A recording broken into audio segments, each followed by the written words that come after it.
spoiler, l'émission qui vous spoil. Aujourd'hui, je vous spoil. Et ouais, si vous voulez pas être spoilé, ne regardez pas ce qui suit. Tout simplement, aujourd'hui, nous allons parler de Spider-Man numéro 1. Je vais vous dire ce qui se passe dedans.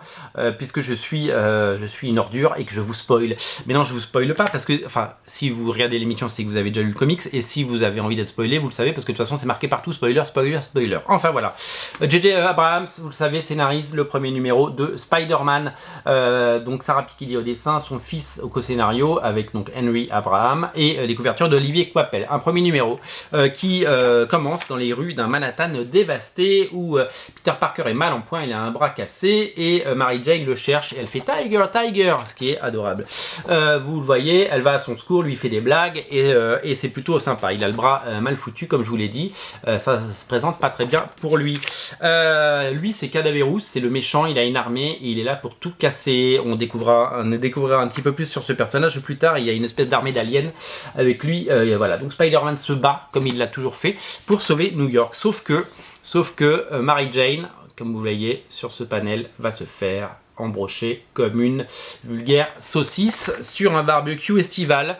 Peter va aller à sa rescousse, mais il est trop tard. Mary Jane est morte.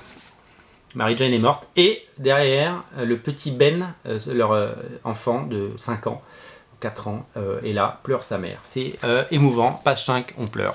Je vous rigoler, mais moi j'ai pleuré.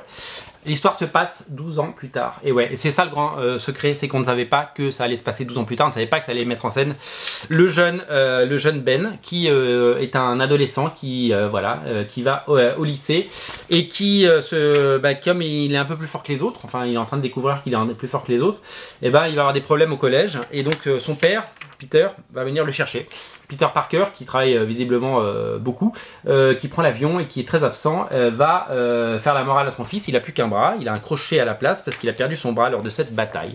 Voilà, il a beau avoir perdu sa mère, le petit Ben, Peter est très absent. Ben va rentrer chez lui. Ben essaie d'ouvrir la porte, qui est coincée, et avec sa super force, il pète la porte. Et on se rend compte qu'il découvre ses pouvoirs. Il dort avec la photo de sa mère, il est triste, sa mère lui manque et c'est normal. Tante May a encore pris un sacré coup de vieux, il s'est passé 12 ans et elle s'occupe de lui comme elle s'occupait de Peter, et elle reproche à Peter d'être un père absent. Voilà, ça nous crée un climax familial assez intéressant. Nous avançons, on se rend compte que Ben est complètement perturbé évidemment, et c'est normal par la perte de sa mère. Il découvre qu'il se réveille au plafond et donc sa tante va lui expliquer 2-3 choses. Ils vont ouvrir un vieux carton et il va découvrir le costume de son père. Voilà pour le premier numéro, ça s'appelle Bloodline, ça s'appelle Ligne de sang, et c'est le premier numéro de Spider-Man par J.J. Abrams. Ça ne parle pas du tout de Peter Parker Spider-Man, c'est l'histoire de Ben Parker, le fils de Mary Jane et Peter Parker.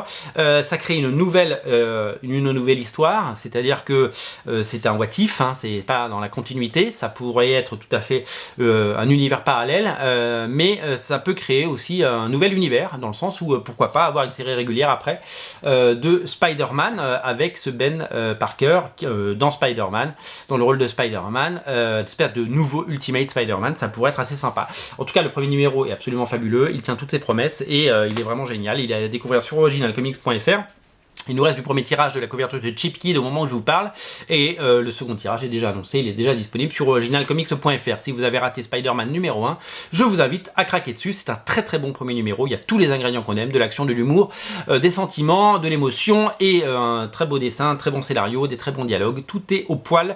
Je vous invite à craquer pour cette merveille, tout est disponible sur originalcomics.fr. Salut!